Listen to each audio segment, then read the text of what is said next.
Vicepresidente Riccardi, lei ha impostato questa visita all'Auschwitz questa mattina partendo da una volontà di confronto e di dialogo per trovare delle soluzioni ai problemi esistenti. Beh, noi discutiamo della salute della gente e quindi la salute della gente ha a che fare col lavoro dei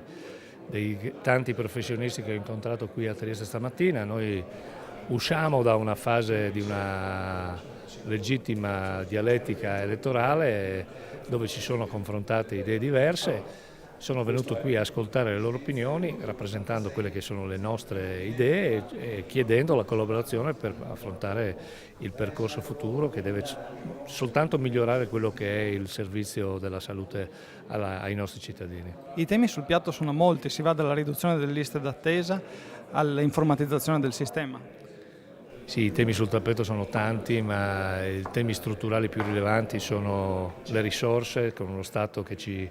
aggredisce rispetto alla disponibilità anche delle risorse in salute, c'è il tema dell'organizzazione, c'è il tema del clima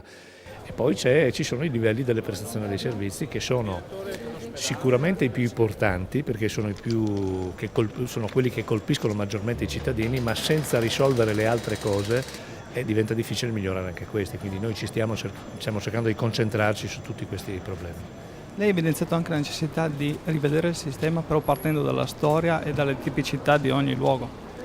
Beh, sa, nel momento in cui questa regione ha delle condizioni oggettivamente diverse, la Venezia Giulia ha una sua struttura e una sua storia, il Friuli ne ha un'altra e dentro il Friuli ce n'è altre ancora, tanto è vero che oggi se andiamo a analizzare bene le cose, noi abbiamo 2 aziende ospedaliere universitarie con il territorio dentro, mentre abbiamo altre aziende che hanno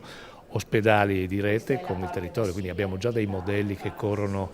con organizzazioni diverse. Si tratta di capire se oggi questa differenza di organizzazione è la più adeguata per riuscire a far funzionare meglio il sistema. Io penso che ci siano delle correzioni significative da fare.